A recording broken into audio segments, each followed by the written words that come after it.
مفتی صاحب کے official channel مفتی طارق مسعود speeches کو سبسکرائب کریں۔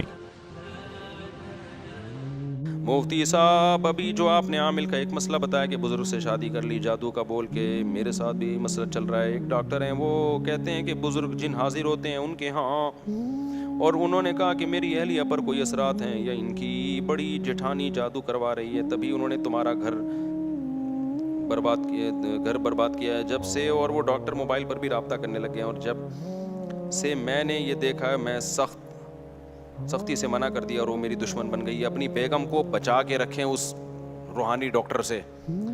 کل میرے پاس ایک بندہ آیا، میں نے کل واقعہ سنایا تھا نا کہ روحانی بزرگ، روحانی جو بزرگ ہیں نا، جو روحانی علاج کے نام پہ بیویوں پہ قبضہ کرتے ہیں لوگوں کی، اور میں نے اس میں بڑے بڑے نسبت والے لوگ دیکھے ہیں۔ اس میں یہ نہ دیکھو یہ تبلیغی ہے تو یا یہ جامعۃ الرشید سے ہے یا دارالعلوم کورنگی سے ہے۔ جو روحانی ہوگا وہ جہاں سے بھی ہوگا وہ اپنا گل کھلائے گا ایک نہ ایک دن، سمجھ رہے ہو نا؟ روحانی جو علاج کرتے ہیں، جن چڑیل بھوت بھگانے والے لوگ، یہ ڈرامے باز ہوتے ہیں۔ تو کل میں نے واقعہ سنایا کہ ایک آدمی کی بیوی پہ اس پہ مسمرزم کرتے ہیں یہ لوگ، پھر خواب میں بزرگ آنا شروع ہو جاتے ہیں اس کو، وہ کہتی میں اسی سے شادی کروں گی۔ کل میں نے یہ واقعہ سنایا تو کل بیان کے بعد ایک بندے نے بتایا کہ سیم یہی کیفیت میری بیگم کے ساتھ ہے۔ ایک بزرگ ڈاکٹر ہیں، ڈاکٹر بھی ہیں بزرگ بھی ہیں، وہ کہتے ہیں مجھ پہ جنات آتے ہیں اور پتہ نہیں بزرگ تو اس نے میری بیوی کا دماغ کیپچر کیا ہوا ہے، اور میری بیوی کہہ رہی مجھے طلاق دو، میں نے اس بزرگ سے شادی کرنی ہے۔ جو بھی ان کی خاتون ہیں، زوجہ ہیں، ان کو میں اللہ کا واسطہ دے کے کہہ رہا ہوں اس بزرگ کے چکر میں مت پڑو، وہ زندگی برباد کر دے گا۔ اور جو خواب آ رہے ہیں نا، خوابوں میں بزرگ آ کے کہہ رہے ہیں یہ سب شیطان ہے، بزرگ نہیں آ رہے، یہ کیا آ رہا ہے؟ شیطان گھر تباہ کر رہا ہے آپ کا۔ تو بیگم کو روکو، اپنی سختی کرو اس میں، اور اس بزرگ کو بھی جا کے ذرا پکڑو۔ الو کے پٹھے، تو کون ہوتا ہے میری بیگم سے بات کرنے والا؟ جن چڑیل بھگا رہا ہے۔ اگر کسی شخص کی بہت ساری قضا نمازیں، مجھے یاد ہے چند سال پہلے ایک بہت بڑے مفتی تھے، وہ بھی روحانی علاج کرتے تھے۔ میں نے بیان کیا، سمجھایا، ابے بھائی یہ مفتی نہیں ہوتے، ان کے نام کے ساتھ مفتی لگے ہوئے ہوتے ہیں، اور کہیں ہو سکتا ہے کسی مدرسے میں بیٹھتے بھی ہوں۔ نہیں آ رہی تھی سمجھ میں۔ ایک صاحب کا قطر سے فون آیا کہ مفتی صاحب میں ایک بزرگ کو جانتا ہوں، وہ نہیں بزرگ کا نہ بتایا نا، بہت نیک ہے، وہ میری بیگم پہ دورے چڑھتے ہیں، جب وہ بزرگ دم کرتے ہیں نا فون پہ، بیگم قطر میں وہ یہاں، جب وہ بزرگ فون کرتے ہیں وہ ٹھیک ہو جاتی ہے۔ اور میں نے کہا میں یقین سے بتاؤں، ابھی یہ جو دورے تیری بیگم پہ آ رہے ہیں نا، تیری ماں پہ بھی آئیں گے، تیری بہنوں پہ بھی آئیں گے، تیرے پورا خاندان لپیٹے گا۔ اس نے کہا وہ تو آ گئے ہیں، بہت سارے لوگ ہیں، ہم انہی سے بیعت ہو گئے ہیں۔ میں نے کہا جب تک پورا کراچی تو ان سے بیعت نہیں کروائے گا نا، یہ جنات جائیں گے نہیں، اور فراڈی ہے یہ۔ نہیں سمجھ میں آ رہی ان کے بات، اور آہستہ آہستہ اس کی زوجہ کے تعلقات اس بزرگ سے کیا ہو رہے ہیں؟ مضبوط۔ فون پہ وہ سمجھا رہے ہیں جن تو نہیں آئے با، وہ بتا رہی ہے کہ نہیں آئے با۔ اور میں نے کہا یا تو میں بدگمان نہیں ہو رہا، یا تو تمہاری بیگم ہی 2 نمبر ہے، جن چڑھا لیتی ہے اپنے اوپر، جب بزرگ بات کرتے ہیں تو ٹھیک ہو جاتے ہیں۔ اس کو عشق کا جن چڑھا ہوا ہے، یہ جن ان کے نا ڈرامے بہت ہوتے ہیں، عشق معاشقوں میں بھی جن بہت انوالو ہوتا ہے۔ لڑکے اپنے اوپر جن مسلط کر لیتے ہیں، لڑکیاں جن مسلط کر لیتی ہیں، ڈرامے باز ہوتی ہے، ان کو پتا ہوتا ہے کہ یار اس چکر میں رابطہ تو ہو جائے گا نا۔ تو میں نے کہا بہرحال بدگمان نہیں کر رہا میں، لیکن یہ بندہ 2 نمبر ہے۔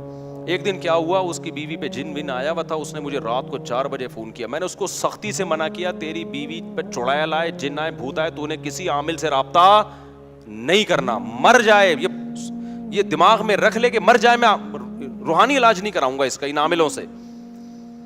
اب 4 بجے اس کا فون آ رہا ہے، میری بیوی مر رہی ہے، ہاتھ پاؤں ٹیڑھے ہو گئے، زبان ٹیڑھی ہو گئی۔ میں نے کہا نہیں کر اس مفتی کو فون، نہیں کر، کسی سے علاج نہیں کر، کسی سے علاج نہیں کر، برداشت کر، ٹھیک ہو جائے گی۔ نہیں تو یار کیا فائدہ، جب تیری بیوی عاشق اس کی ہوئی بھی ہے تو مر جائے، اچھا ہے نا؟ یہ آپ کی ہو بیوی آپ کی اور عاشق کسی اور کی ہوئی بھی ہو تو اس سے بہتر نہیں، یا تو پھر آپ مر جاؤ، دونوں میں سے ایک کا مرنا ایسے موقع پہ کیا ہے؟ قدرت کی طرف سے، ایسا نہ ہو کہ آپ خودکشی کر لو۔ وہ کہہ رہے، پھر فون کیا، حضرت بہت حالت خراب ہو گئی۔ میں نے کہا بھائی تو بیگم کے نا کان میں بول دے مر جا، بزرگ سے فون نہیں ملا، اور ویڈیو بنا لے تاکہ تیرے اوپر کوئی قتل بدل کا کیس نہ آ جائے کہ تو نے مارا ہے، یعنی کوئی ویڈیو بنا لے تاکہ بعض دفعہ مری بھی ہو تو پتہ چلے اس پہ ڈال دیا اس نے مارا ہے۔ تو 2-3 گھنٹے بعد فون آیا، حضرت ٹھیک ہو گئی الحمدللہ۔ حضرت کیا ہو گئی؟ اچھا پھر 1 ہفتے بعد فون آیا، اچھا مجھ سے خوش اتنا ہو گیا کہ مجھے 10,000 روپے ہدیہ بھیجا اس نے وہاں سے، یار آپ نے میری بیگم کو بچا لیا، مجھے بھی بچا لیا۔ پھر کیا ہوا، کچھ دن میں اس کا ٹرانسفر دبئی ہوا، تو ایک بندہ آیا ملنے کے لیے، پھر اس نے مجھے فون کیا, حضرت وہ بزرگ تو وہ جو مفتی صاحب تھے نا کراچی کے فراڈی تھے, اب جو بندہ آیا ہے نا وہ واقعی صحیح روحانی عامل ہے, وہ فراڈی نہیں ہے. میں نے کہا تیری جو ہے نا قسمت خراب ہے, نحوست تیرا مقدر ہے, مجھے فون نہیں کرنا, مجھے تو خیال ہو اس کے 10,000 اٹھا کے میں واپس بھیجوں, یہ پکڑ اپنے, یہ نحوست ہے کہ اللہ نے تجھے ان لوگوں کے جہاں سے کہہ رہا اس نے میری گھڑی دیکھے بغیر کیسے بتا دی یہ گھڑی ہے, یہ والی گھڑی ہے, بزرگ ہے وہ. میں نے کہا پتہ نہیں کوئی شعبہ ہوگا, کہیں دیکھ لی ہوگی, کچھ کسی سے پوچھ لیا ہوگا, مجھے کیا پتا ہے, دنیا میں بہت سارے, میں سارے شعبے تو تھوڑی جانتا ہوں, ورنہ میں خود شعبہ باز ہوتا. تو کوئی شعبہ ہوگا تیری جیب میں بتا دیا کہ کیا ہے. میں نے کہا اتنا اگر ہوتا تو یار یہ ایسا تھوڑی ہوتا ہے, وہ کوئی شعبے ہوتے ہیں ان لوگوں کے, بتا دیا ہوگا کہ اس کو پتہ کیسے چل گیا. میرے بھائی یہ بزرگ نہیں ہے یار, لیکن نہیں, اس نے کہا نہیں حضرت یہ تو ہے, پتہ نہیں اس کی بیگم کہاں ہوگی, اللہ کرے اسی کے پاس ہی ہو. نہ ایسے لوگوں پہ کوئی نہ کوئی بزرگ بیگم لے کے مارکیٹ سے شارٹ ہو جاتا ہے, اللہ کرے اسی کے پاس ہی ہو. میرا تو پھر رابطہ ہی ختم ہو گیا. میں نے کہا ہم ساری صلاحیتیں تم جیسے بے وقوف لوگوں پہ تھوڑی خرچ کریں گے, تو روحانی وانی کے چکر میں نہیں پڑا کرو میرے بھائی, انسان کے بچے بن کے رہو. اگر بہت ساری میں 2001 میں پیدا ہوا تھا, ان کو پتا ہے کہ میں 2001 میں جب پیدا ہوئے تھے ان کو پتا تھا کہ میں پیدا ہو رہا ہوں. نمازیں 2018 نہیں چھوڑیں گے. میرا ایک بیان ہے میرے بھائی, یوٹیوب پہ سرچ کرو قضاء عمری کا طریقہ, اس میں آ جائے گا.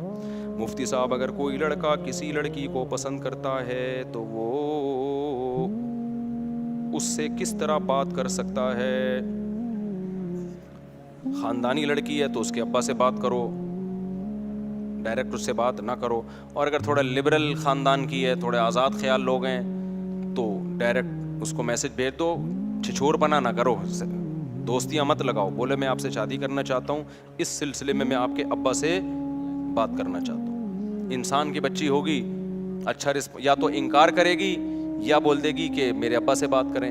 اور اگر انسانوں کے علاوہ کوئی اور مخلوق کی بچی ہوگی تو آپ سے سیٹنگ کرنا شروع کی. ایکچولی چھوڑیں ابھی, آپ ایسا کریں کہ پہلے فون پہ ہم ایک دوسرے کو سمجھنے کی کوشش کرتے ہیں, پھر گھنٹے گھنٹے بات کرے گی, پورے پیکج برباد ہوں گے, اور آپ کو کیا پتا پھر آپ کے علاوہ بھی بہت سارے لوگوں کے ساتھ اس کے یہ پیکیج چل رہے ہوں گے. پھر وہی ہوگا جب شادی کی رات ہوگی, آپ بولو گی آج سے تم ہی میری راحت, تم ہی میری مسرت, تم ہی میری کائنات. وہ کہے گی ٹھیک ہے, پھر وسیم بھی تم, غفار بھی تم, اور ستار بھی تم. یہ ہوگا آپ کے ساتھ. مفتی صاحب کل آپ بتا رہے تھے کہ حج پہ جانے کے لیے اسباب اختیار کرو اور گھر والوں کو 4 دن کا خرچہ دو, لیکن تبلیغ والے بولتے ہیں کہ جاب چھوڑ دو اور 4 مہینے میں. تبلیغ والے نہیں بولتے, یہ غلط الزام ہے. میں نے خود تبلیغ میں دیکھا ہے, وہاں بزرگ حضرات جو پڑھنے والے لڑکے ہیں ان کو واپس کر رہے ہوتے ہیں کہ تمہارا آخری سیمسٹر چل رہا ہے, امتحان دو. تبلیغ والے کسی سے جاب نہیں چھڑواتے, وہ کہتے ہیں چھٹیوں میں جاؤ. ہاں کوئی کر رہا ہے تو وہ خود اپنا ذمہ دار ہے, اس کا تبلیغ والوں پہ نہ ڈالیں. مفتی صاحب آپ سے ایک گزارش ہے کہ خواتین کی جماعت نماز اور صفیں بنانے میں اصلاح کریں, کیونکہ خواتین مسجد میں نماز پڑھنے کی عادی نہیں, تو سب اپنی جائے نماز لے کر آتی ہیں اور بیچ میں جگہ. خواتین کا بھی اللہ تعالی ہدایت دے, ہم تو دعائی کرتے ہیں. عجیب ہی اسٹائل میں نماز ہو رہی ہے, مجھے بتاتے ہیں بچے آ کے بتا رہے ہوتے ہیں. اب دیکھو تو مرد یہاں کھڑے ہوئے ہیں نا صف میں, ادھر بھی صف ادھر بھی صف. ایسا تھوڑی ہوگا کہ ادھر پنکھا چل رہا ہے تو ایک وسیم بھائی وہ پنکھے کے نیچے کھڑے ہوئے ہیں, اور غفار بھائی جو ہے نا وہ ان کو کھلا صحن چاہیے تو وہ صحن میں کھڑے ہوئے ہیں. ایسا ہوتا ہے؟ کتنا عجیب ہو جائے گا. اوپر خواتین میں یہی ہو رہا ہے, ایک اس ستون کے پیچھے کھڑی ہوئی ہیں, ایک کسی نے بتایا وہ والا پنکھا تیز چل رہا ہے تو اس پنکھے کے پیچھے کھڑی ہوئی ہیں, ایک کو پنکھا برا لگ رہا ہے تو وہ ہلکے والے پنکھے کے نیچے. اس طرح بکھری ہوئی جماعت ہو رہی ہے, صف میں ہوتی ہے بھائی جماعت. عجیب اسٹائل سے نماز ہو رہی ہے.